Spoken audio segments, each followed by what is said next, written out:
I am sorry जागृति। I'm sorry, Suraj. I'm sorry। वो मैंने तुम पर शक किया। वो एक्चुअली सूरज तुम्हारे खिलाफ ना सबूत मिले थे, लेकिन फिर मुझे सपना ने बताया कि तुम शूटआउट के वक्त उसकी हेल्प कर रहे थे। सॉरी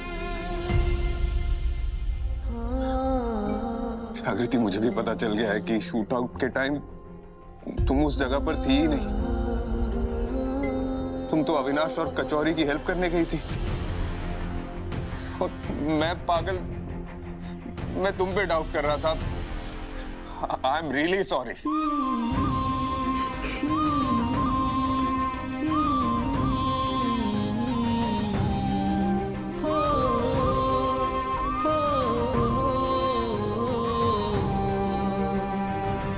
एक सेकंड, तुम मुझ पे शक क्यों कर रहे थे? मेरा तो काम है ना जांच पड़ताल करना, पूछताछ करना, सबको शक के दायरे से बाहर निकालना और जो असली दोषी है उसे सजा देना। तुम मुझ पर क्यों शक कर रहे थे? तुम्हें क्यों लगा कि मैं कालीकांत ठाकुर पर गोली चलाऊंगी? वो तुम मुझसे बातें छुपा रही थी तो अजीब लग रहा था मुझे, और ऊपर से मैंने तुम्हारी बात सुनी। तुम फोन पे बात कर रही थी किसी से। तुम कह रही थी कि मैं आती हूँ और मुझे कहा कि मैं पार्लर जा रही हूँ। तो मुझे कुछ समझ में नहीं आया तो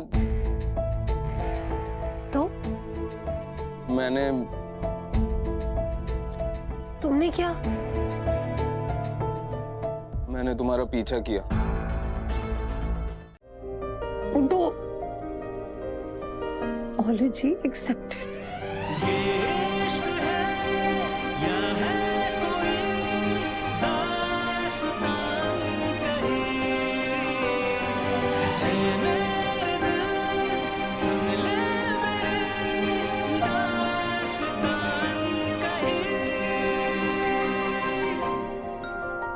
पर सूरज,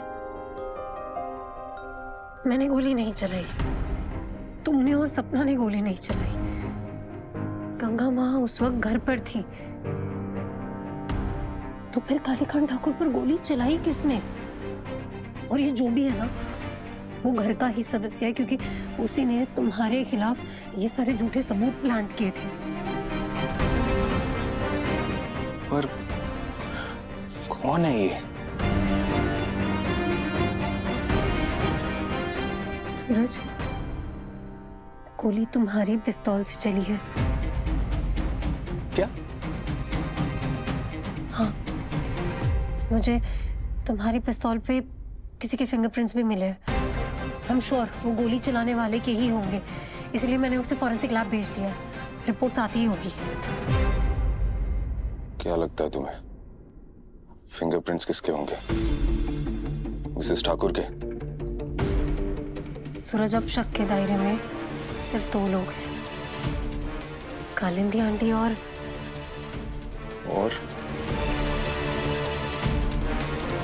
आकाश।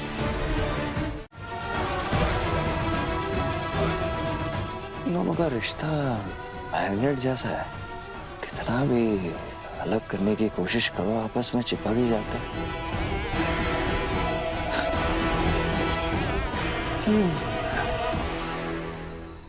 तुम दोनों को तो मैं अलग करके रहूंगा ही। फिलहाल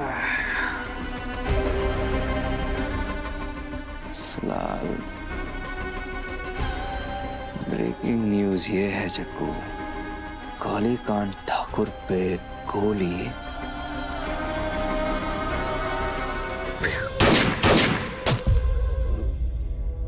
मैंने ही चलवाई है।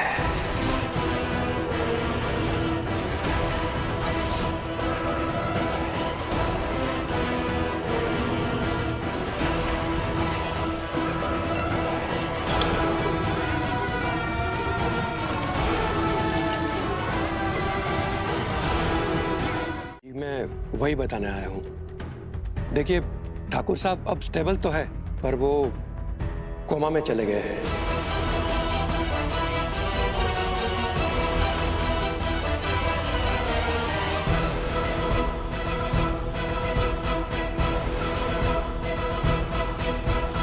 और उनके कोमा से बाहर आने के चांसेस क्या है डॉक्टर साहब? कुछ कहा नहीं जा सकता। लोग कोमा से भी बाहर आते हैं, लेकिन कब, कैसे, कितना टाइम लगेगा, ये कुछ कह नहीं सकते। फिलहाल तो उनको कोई अर्जेंट मेडिकल ट्रीटमेंट की जरूरत नहीं है, रूटीन केयर करना भी काफी होगा। तो अगर आप लोग चाहें तो हवेली में एक वार्ड बना के ठाकुर साहब को घर ला सकते हैं। ठीक है डॉक्टर साहब, हम बताते हैं आपको।